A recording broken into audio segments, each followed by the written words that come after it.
Assalamualaikum warahmatullahi wabarakatuh. Waalaikumsalam warahmatullahi wabarakatuh.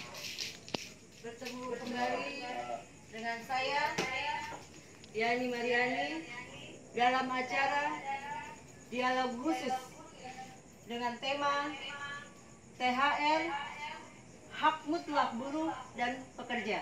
Kami di sini KSN Sulsel Posko Pengaduan THR.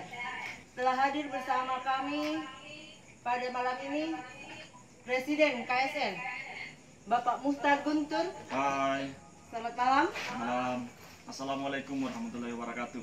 Yang kedua, Bapak Armianto, Ketua DPP Trasindo. Malam. Selamat malam. Berikutnya, pembicara dari perwakilan Eknas FSPBI, Wakil Sekjen, Bapak Senos Juliniko. Selamat malam, Pak. Selamat malam. Selanjutnya, dari Ketua DPO, Federasi Niaga Keuangan Perbankan dan Asuransi atau FSP Napas. Dalam hal ini diwakili oleh Bapak Untung. Selamat malam, Bapak Untung.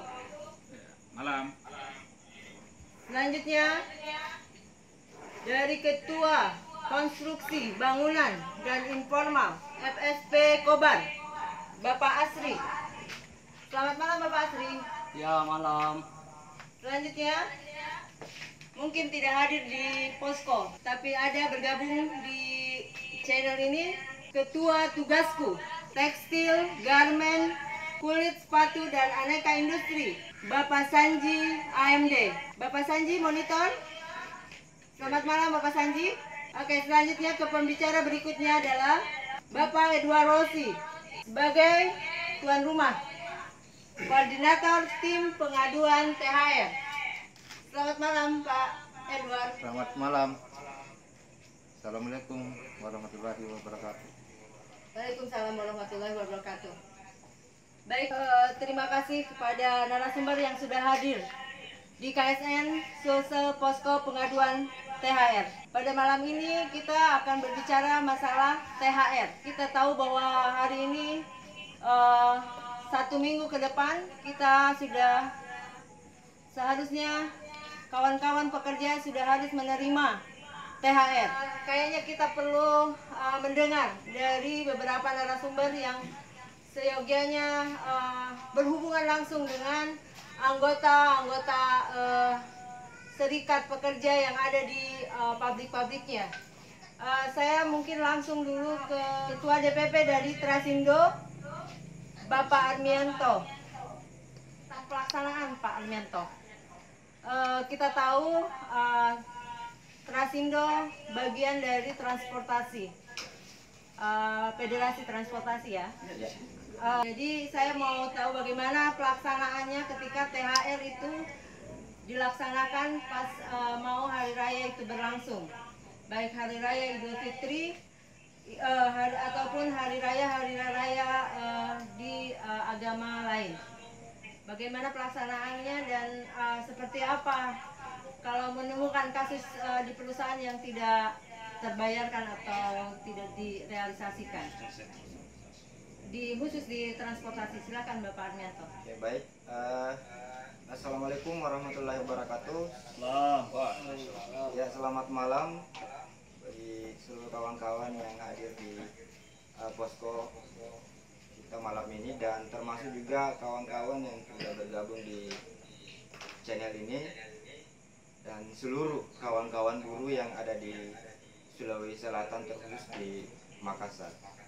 Jadi sehubungan dengan THR ini, apa yang sudah dipaparkan tadi oleh penjelasan tadi oleh Presiden Konfederasi Serikat Nusantara Pak Muhtar Guntur, bahwasanya memang THR ini itu bagi seluruh kawan-kawan itu hak yang mutlak yang harus didapatkan terkait THR, dan bagi pengusaha itu sudah jelas di Permen 6 tahun 2016 bahwa terkait dengan THR adalah wajib bagi perusahaan untuk memberikan kepada pekerjanya itu sendiri.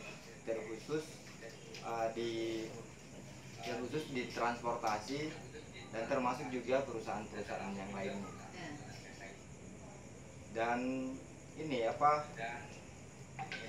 berdasarkan edaran Menteri Ketenagakerjaan bahwa di tengah kita menghadapi COVID-19 atau pandemi corona, ada memang himbauan berdasarkan edaran tersebut bahwa kalaupun ada bagi perusahaan yang termasuk terdampak di COVID-19 bahwa perekonomian perusahaannya sedang juga menurun, itu tentunya perlu ada kesepakatan kedua belah pihak antara pengusaha dengan pekerjanya itu sendiri.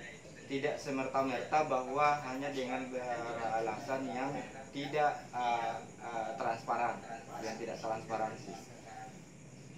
Dan di sini juga yang transparansi ini dimaksudkan adalah betul apa yang disampaikan oleh Pak Presiden tadi, bahwa harus transparansinya dihitung mundur paling tidak 2 tahun atau 3 tahun dari tahun 3 tahun yang lalu sampai sekarang, itu mengenai keuangan perusahaan sendiri.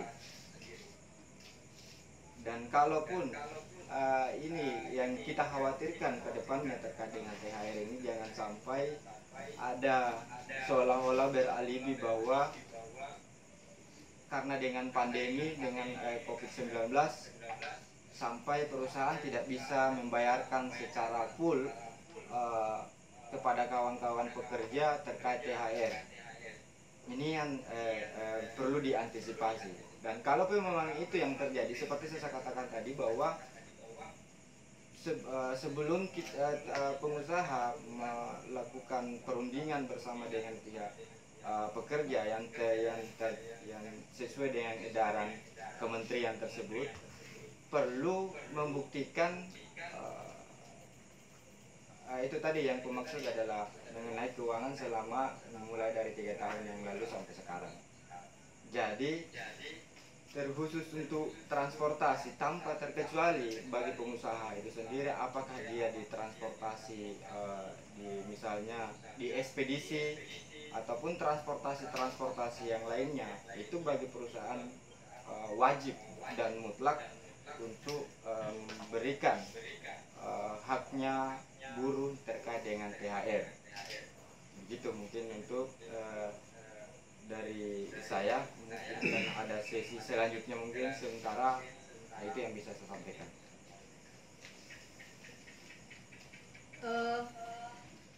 THR di bidang transportasi, apakah ada kendala atau ada pengurangan yang seharusnya pembayarannya anggap saja 3 juta ternyata harus dikurangi. Ini di tahun yang lalu, karena kalau tahun sekarang kan ada pengecualian karena terjadinya virus COVID-19 ini. Walaupun itu pun masih tetap harus tadi kajiannya kan masih harus 3 tahun atau minimal 2 tahun bahwa perusahaan itu memang sudah diaudit dan tidak mampu untuk membayar itu. Di beberapa pengaduan kawan-kawan pekerja itu sendiri, sampai hari ini berapa banyak perusahaan terkait dengan perusahaan transportasi memang dalam penerapan THR itu masih banyak yang tidak menyesuaikan, tidak menerapkan dengan sesuai dengan undang-undang yang telah diatur oleh pemerintah kita, termasuk edaran baik dari kementerian, gubernur dan wali kota itu sendiri. Karena begini, persoalan di transportasi ini sampai hari ini barang-barang yang masuk di perusahaan-perusahaan, apakah distributor ataupun industri-industri lainnya. Jadi transportasi ini sangat-sangat berjasa kepada secara tidak langsung kepada seluruh masyarakat umum, termasuk pengusaha dan pemerintah itu sendiri. Dan kembali persoalan upah tersebut yang terkhusus dengan THR, inilah yang seperti saya sampaikan tadi, bahwa tanggung jawab bersama baik dari pengusaha mau terkhusus kepada pemerintah, baik dari gubernur, wali kota dan dinas ketenagakerjaan itu sendiri. Karena bayangkan bahkan ada yang sampai 300.000. Inilah yang 300.000 gaji hak THR yang diberikan. Karena upahnya hanya 300.000 yang diterima per bulan. Inilah yang akan kita tindak lanjuti ke selanjutnya untuk kedepannya. Karena dia hanya mendapatkan kalau transportasi itu hanya ongkos jalan misalnya ke daerah, nah, itu saja yang dia dapat. Sementara upah pokoknya hanya 300.000. Ya, itu di situ kendalanya.